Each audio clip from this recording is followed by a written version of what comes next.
So I'm Toilynn Turner. I'm the founding director and CEO of the Robert O'Neill Multicultural Arts Center and a Cincinnati Arts Association board member.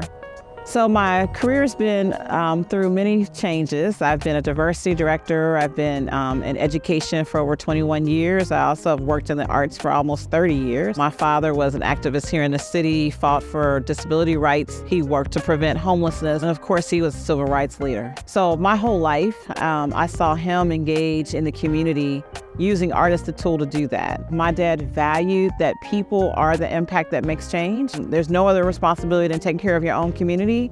You have to be the person that does that work. Everybody's not meant to be the protester.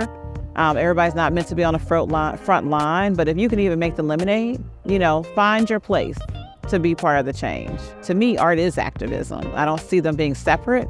I see that activism has a more direct approach, and people are intimidated sometimes by the word, but everything that art does makes change and impact, and that's what activism does. The arts made it a lot easier to translate hard topics and to help people really come together.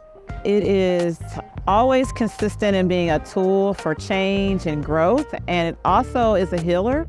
I've always used the arts to build capacity for many things that I do in the community. I think it's a powerful tool for social justice.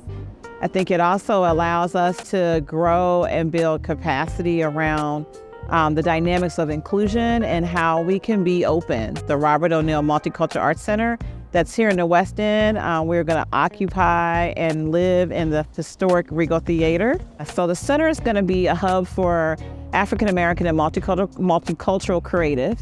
We are going to actually not just have performing arts and visual arts here, but this will be a hub for art and business and how they connect. We're also going to be a place that will be here to represent the history and the greatness of this community. And we need to raise as much as we can very soon. We also need people momentum. We need advocacies to help us really build the infrastructure to make sure that this building that represents the history of Cincinnati's Black community stays existing, and it has this powerful momentum to exist for the next generation.